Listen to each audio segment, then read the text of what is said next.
foodie buddies, welcome to soulinbowl. இன்னைக்கு என்ன ரெசிபிடா? Kale. அதான் கேக்குறேன் என்ன ரெசிபின்னு. ஐயோ. Kale இங்கிலீஷ்ல கேல்னு சொல்லுவாங்க. இல்ல இது தமிழ்ல வந்து பரட்டக்கீரை இல்ல சுருள் தட்டக்கீரைன்னு சொல்லுவாங்க. இதை வச்சு தான் இன்னைக்கு நம்ம அட்டகாசமான ஒரு ரெசிபி பார்க்க போறோம். ரெசிபிக்குள்ள போறதுக்கு முன்னாடி இதை ஏன் சாப்பிடணும், இதுல என்னென்ன பெனிஃபிட்ஸ் இருக்குன்னு பார்த்துடலாமா? ரொம்ப முக்கியமா பார்த்தீங்கன்னா இது நம்மளோட டைஜஷனை வந்து இம்ப்ரூவ் பண்ண ஹெல்ப் பண்ணுது. ரெண்டாவதா நம்மளோட பிபியை கட்டுப்படுத்தவும் ஹெல்ப் பண்ணுது. மூணாவதா கேன்சரை ஃபைட் பண்ண ஹெல்ப் பண்ணுது. நாலாவதா தோல் சம்பந்தமான நோய்களை குணப்படுத்த ஹெல்ப் பண்ணுது. And last but not the least immunity, நம்மளோட இம்யூனிட்டியை இது வந்து அதிகரிக்க ஹெல்ப் பண்ணுது. அதுதாங்க நோய் எதிர்ப்பு சக்தியை இன்க்ரீஸ் பண்ணவும் இது ஹெல்ப் பண்ணுது. சரி, இவ்வளோ இது பெனிஃபிட்ஸ் இருக்கே, எங்க இதை வாங்கலாம் அப்படின்னு கேட்டிங்கன்னா, அகெயின் ஆன்லைனில் ஜெப்டோ, பிளிங்கிட், கோர்மே கார்டன் இந்த மாதிரி ஆன்லைன் போர்ட்டல்ஸில் இது இப்போ நிறையவே கிடைக்குது. நான் ஒரு பேக்கெட் கிட்டத்தட்ட ஒரு 20 ரூபீஸ் ரேஞ்சில் வாங்கியிருக்கேன். இது 20லேருந்து 50 வரைக்குமே உங்களுக்கு கிடைக்கும். 200 grams to 400 grams உங்களுக்கு கிடைக்கும்.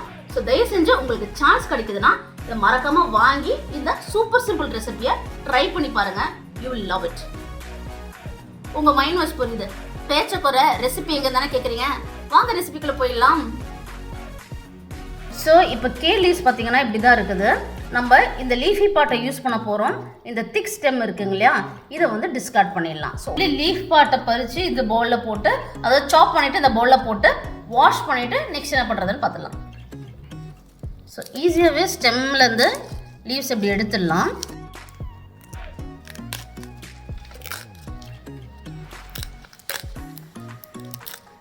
ஸ்டெம்ஸ் ஃபுல்லாகவே நம்ம இந்த மாதிரி எடுத்து டிஸ்கார்ட் பண்ணிடலாம். நம்ம லீவ்ஸ்லாம் வந்து ஸ்டாக்லேருந்து எடுத்தாச்சு.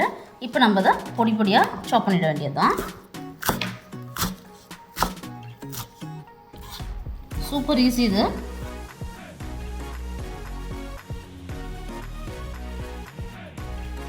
நம்ம சாப் பண்ண பிறகும் இவ்வளோ குவான்டிட்டி இருக்கிற மாதிரி இருக்கும். பட் மற்ற கீரை வகைகள் மாதிரி இதுவுமே குக் ஆகும்போது கம்மியாகும். ஸோ நீங்கள் பயப்பட வேண்டாம். அடுத்ததான் நான் இங்கே கார்லிக் எடுக்கிறேன். இங்கே நான் 6 பெரிய பல் பூண்டு எடுத்திருக்கேன். சப்போஸ் சின்ன சைஸ் தான் உங்ககிட்ட இருக்குன்னா ஒரு 10 ஆட் பண்ணுங்கள். கார்லிக் தான் இந்த ரெசிபிக்கு ஒரு நல்ல ஒரு ஃப்ளேவர் கொடுக்கும்.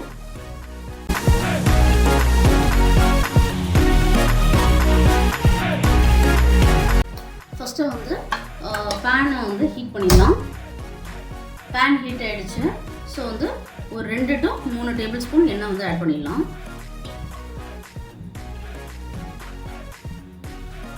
ரொம்ப ஓவராக ஹீட் ஆக வேண்டாம்.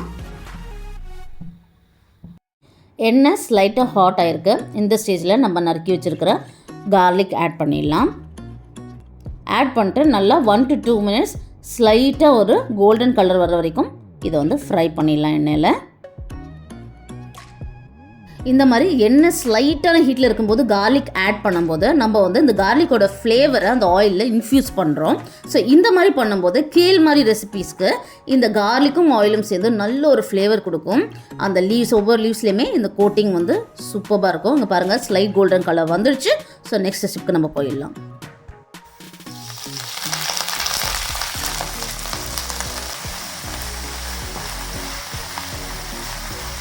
நம்மளோட பாலக்கீரை இல்லை அரைக்கீரை மாதிரி டக்குன்னு இது வந்து குக் ஆக போகிறதில்ல. இதுக்கு வந்து குக்கிங் டைம் கொஞ்சம் அதிகமாக தான் இருக்கும்.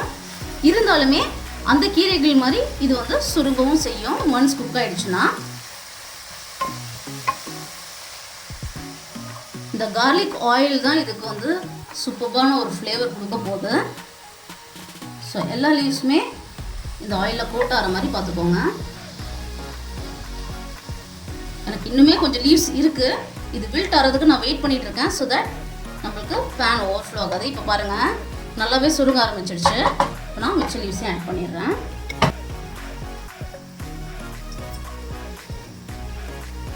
இல்லைங்களா, எல்லாமே இந்த பேன்லேயே ஃபிட் ஆகிடுச்சு.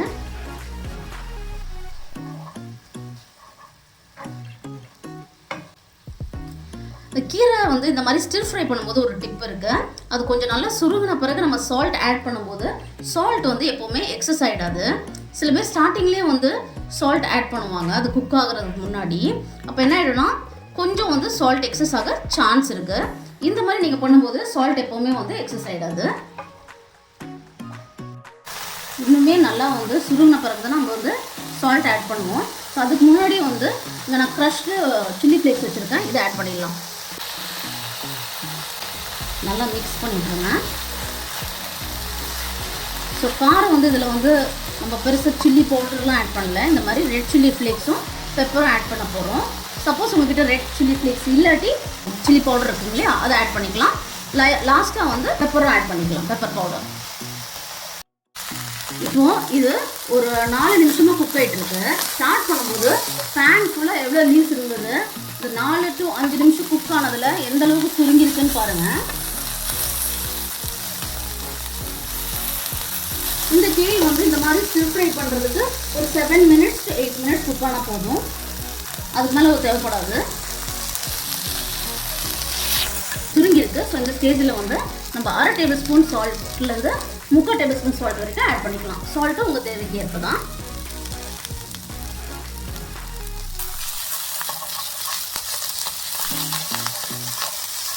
இப்போ உங்களுக்கு புரிஞ்சிருக்கும்னு நினைக்கிறேன் ஏன் நல்லா வந்து சுருங்கின பிறகு நான் வந்து சால்ட் ஆட் பண்ண சொன்னேன்னு. ஸோ இந்த ஸ்டேஜில் உங்களுக்கு 2 ஆப்ஷன்ஸ் இருக்குது, ஒரு அதை 3 ஆப்ஷன்ஸ் இருக்குது. ஒன்றா நீங்கள் வந்து துருவின கோகோனட் வந்து இந்த பொரியலுக்கு ஆட் பண்ணிடலாம், அது வந்து ஆப்ஷன் நம்பர் 1. ஆப்ஷன் நம்பர் 2, வேறு எதுவுமே ஆட் பண்ணாமல் நீங்கள் வந்து பெப்பர் பவுடர் போட்டு இது வந்து முடிச்சு விட்டுறலாம். ஆப்ஷன் நம்பர் 3 எனக்கு ரொம்ப ஃபேவரட்டான ஒரு மெத்தடு. இதில் பார்த்தீங்கன்னா ஒரு ஸ்பூன் வந்து பால்சமிக் வினிகர் ஆட் பண்ணுறேன். இது ஏன் ஆப்ஷன் 3ன்னு சொன்னேன்னா, இது வந்து கம்ப்ளீட்லி ஆப்ஷனல் தான். சப்போஸ் பால்சமிக் வினிகர் இல்லைன்னா நீங்கள் அதை ஸ்கிப் பண்ணிடலாம். பட் இந்த வினிகரும் இந்த கார்லிக்கும் அந்த சில்லி ஃப்ளேக்ஸு எல்லாமே சேர்ந்து இந்த கீலுக்கு அமேசிங்கான ஒரு ஃப்ளேவர் கொடுக்கும். ஃபேவரட் காம்போ இது. ஸோ ஆல்ரெடி நம்ம சில்லி ஃப்ளேக்ஸ் ஆட் பண்ணியிருக்கோம். ஸோ அதுவே ஒரு நல்ல ஒரு ஹீட் கொடுக்கும். பட் வந்து இதில் வந்து ஒரு 1/2 tablespoon பெப்பருமே நான் ஆட் பண்ணுறேன். பால்சமிக் வினிகர் அண்ட் இந்த பெப்பர், இந்த கார்லிக் எல்லாம் சேர்ந்து அமேசிங்கான ஒரு டேஸ்ட் கிடைக்கும். அதுக்காக நான் அதை ஆட் பண்ணுறேன். அவ்வளோதான், நீங்கள் வந்து ஃப்ளேம் ஆஃப் பண்ணிடலாம். வாங்க ஃப்ளே பண்ணிடலாம்.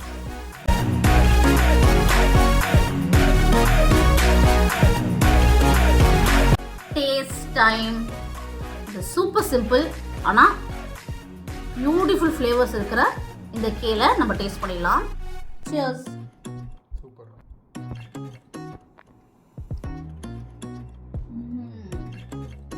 நம்ம என்னதான் இந்த ரெசிபியில் ரொம்ப கம்மியான இன்க்ரீடியன்ஸ் யூஸ் பண்ணியிருந்தாலும் டேஸ்ட் வந்து மைண்ட் ப்ளோயிங்காக இருக்குது. அந்த கார்லிக்காக இருக்கட்டும், அந்த ஆயிலில் இன்ஃப்யூஸ் ஆன விதமாக இருக்கட்டும், ஒவ்வொரு கேல் பீசஸுமே அந்த கார்லிக் ஆயில் கோட் பண்ணதுனால நம்ம எடுத்து சாப்பிடும்போது அந்த டேஸ்ட் இருக்குது பார்த்தீங்களா, அவுட் ஆஃப் த வேர்ல்டுங்க. சூப்பர் சிம்பிளான ரெசிபி, ஈஸியாக கிடைக்கிற இன்க்ரீடியன்ஸ். ஸோ மறக்காமல் ட்ரை பண்ணி பாருங்கள். ட்ரை பண்ணி பார்த்துட்டு உங்களுக்கு பிடிச்சிருக்குன்னா உங்களோட பொண்ணான ஃபீட்பேக்கை கமெண்ட்ஸில் சொல்லுங்கள். அண்ட் நம்மளோட வீடியோ லைக் அண்ட் ஷேர் பண்ண மறந்துடாதீங்க. சப்ஸ்கிரைப் பண்ணலைன்னா சப்ஸ்கிரைப் பண்ணிவிடுங்க. சப்ஸ்கிரைப் பண்ணிட்டீங்கன்னா பெல் ஐக்கானை கிளிக் பண்ணிவிடுங்க. ஸோ அதை நாங்கள் போடுற வீடியோஸோட நோட்டிஃபிகேஷன் உங்களுக்கு வரும். இது எல்லாமே பண்ணிட்டீங்கன்னா sit back and enjoy your videos. இன்னொரு அட்டகாசமான வீடியோவோட மீண்டும் சந்திப்போம். பாய்.